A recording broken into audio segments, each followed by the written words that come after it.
പറയുന്നു, ഒരാൾ അള്ളാഹുവിന്റെ ഇൽമ അന്വേഷിച്ചുകൊണ്ട് ഒരു വഴിയിലേക്ക് പ്രവേശിച്ചാൽ അള്ളാഹുവിന്റെ മലക്കുകൾ താഴ്മയോടെ, സ്നേഹത്തോടെ, കാരുണ്യത്തോടെ അവരുടെ ചിറകുകൾ അവർക്ക് വേണ്ടി താഴ്ത്തി വിരിച്ചു കൊടുക്കുമെന്ന് റസൂലുള്ളാഹി സ്വല്ലല്ലാഹു അലൈഹി വസല്ലം.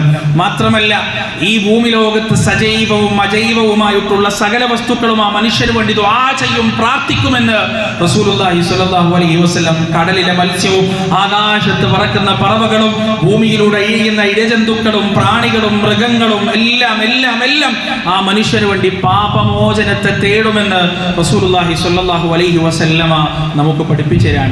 ഇൽമു പറയപ്പെടുന്ന, ഇൽമു ചർച്ച ചെയ്യപ്പെടുന്ന ഒരു സദസ്സിൽ ഇരുന്നാൽ തന്നെ അല്ലാഹു സുബ്ഹാനഹു വ തആല പറയുന്നു, ഇന്ന ലില്ലാഹി മലായിക, അല്ലാഹുവിന് ചില മലക്കുകളുണ്ട്, യതീഹൂന ഫിൽ അർദ്, അവരങ്ങനെ ഭൂമിയിലൂടെ അലഞ്ഞുകൊണ്ടേയിരിക്കും. അവരുടെ ഡ്യൂട്ടി എന്താണ്?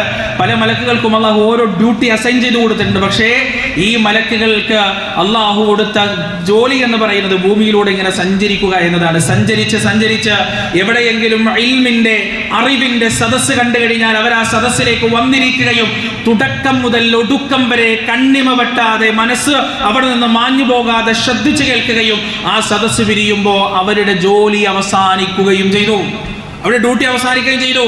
അവർ ആകാശത്തേക്ക് കയറിപ്പോകുമെന്നാണ്. എന്നിട്ട് അല്ലാഹു അവരോട് ചോദിക്കും, മിൻ ഐന ജിഇതും, നിങ്ങൾ എവിടുന്നാണ് വരുന്നത്? അപ്പൊ അവര് പറയും, ഞങ്ങൾ ഇന്നാലിന്ന സദസ്സിൽ നിന്നാണ് വരുന്നത്, ഇന്നാലിന്ന പ്രദേശത്ത് ഇന്നാലിന്ന വ്യക്തികൾ കൂടിയിരിക്കുന്ന സദസ്സിൽ നിന്നാണ് വരുന്നത് എന്നിട്ട് അല്ലാഹുവും മലക്കുകളും ചില സംഭാഷണങ്ങൾ നടത്തുന്നതാണ്.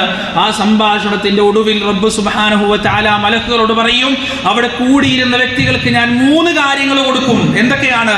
ഒന്നാമത്തത്, ഞാൻ അവരുടെ പാപങ്ങളെല്ലാം പൊറുക്കും, ഞാൻ അവർക്ക് മഗ്ഫിറത്ത് നൽകുകയാണ്. രണ്ടാമത്തത്, ഞാൻ അവർക്ക് സ്വർഗ്ഗപ്രവേശനം നൽകുകയാണ്. മൂന്നാമത്തത്, ഞാൻ അവർക്ക് നരകമോചനം നൽകുകയാണ്.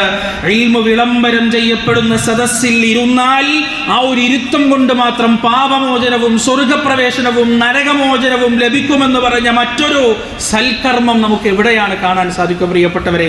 അതുകൊണ്ട് ഇസ്ലാമിൽ അറിവന്വേഷിക്കുക എന്ന് പറഞ്ഞാൽ അത്രമേൽ പ്രാധാന്യമുള്ള, അത്രമേൽ ശ്രേഷ്ഠതയുള്ള ഒരു കാര്യമാണെന്ന് നമ്മൾ മനസ്സിലാക്കേണ്ടതുണ്ട്.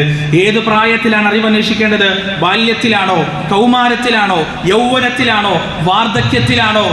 അറിവിന് പ്രായമില്ല. ഏത് പ്രായത്തിലും അറിവന്വേഷിക്കാം. പക്ഷേ അറിവ് നേടിയെടുക്കുന്നതിന് വേണ്ടി അല്ലാഹു സുബ്ഹാനഹു വ തആല മനുഷ്യന്റെ തലച്ചോറ്